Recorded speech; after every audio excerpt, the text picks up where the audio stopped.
Regardez bien ce pavillon derrière moi. Vous voyez sur le toit, il y a 15 mètres carrés de panneaux photovoltaïques, à peu près qui produisent en plein été, entre 10h et 16h, en plein ensoleillement, une puissance maximale d'environ 1 kW.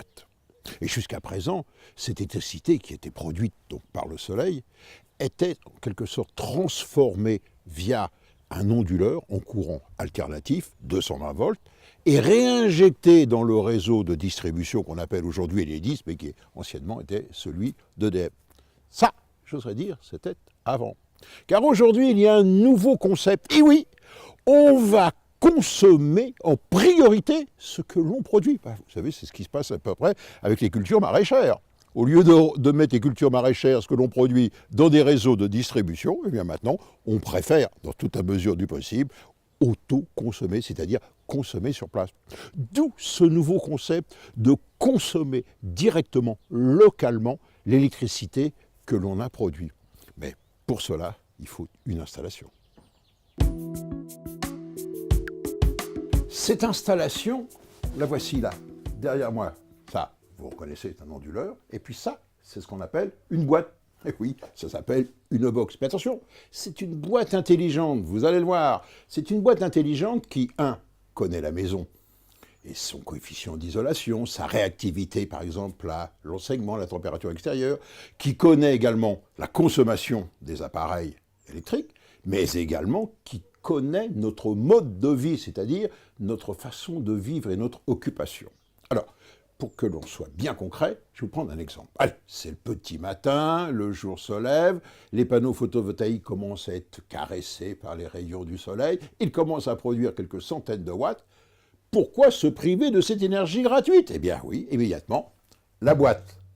Au lieu d'envoyer le courant via l'onduleur sur le réseau de distribution d'Enedis, anciennement c'était EDF, eh bien, elle va utiliser localement ce courant pour alimenter les appareils qui consomment très peu, c'est-à-dire par exemple les appareils en veille, c'est la box, bien entendu, c'est l'ordinateur, ce sont les chargeurs pour nos téléphones portables, et puis s'il vous reste encore quelques centaines de watts, eh bien, pourquoi pas s'occuper du réfrigérateur. Mais oui, un réfrigérateur, lui, peut rester plusieurs heures sans être alimenté en électricité. Donc, ça, c'est le petit matin.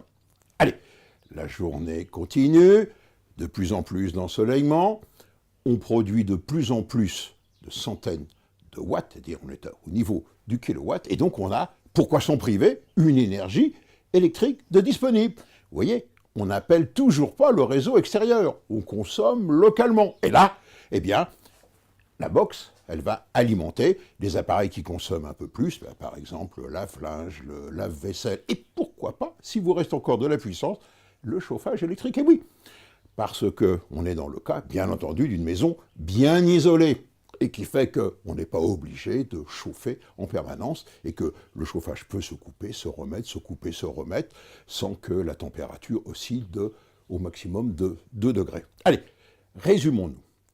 Cette autoconsommation, c'est-à-dire en priorité consommer l'énergie, le courant électrique produit par l'installation photovoltaïque, n'est possible que parce qu'il y a cette boîte intelligente. Cette boîte intelligente, je résume, elle fait deux choses. La première, c'est qu'elle donne d'abord la priorité au courant que l'on produit. Et lorsqu'on en manque, eh bien seulement à ce moment-là, on fait appel au réseau extérieur.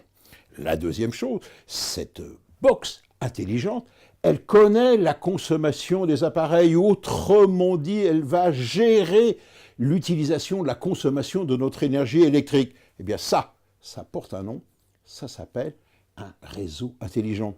Le nouveau nom, retenez-le, vous allez l'entendre parler souvent, ça s'appelle un smart, c'est à la mode, smart grid, réseau intelligent. Dans l'avenir, lorsqu'on aura encore de l'énergie de disponible et qu'on ne pourra pas l'utiliser, eh bien on va pouvoir la stocker à l'aide de batteries installées dans la maison. Pourquoi? Parce que ces batteries font de très gros progrès. 1, leur capacité augmente. 2, leur fiabilité augmente. 3, leur prix diminue. Et 4, on va pouvoir enfin résoudre le problème du recyclage.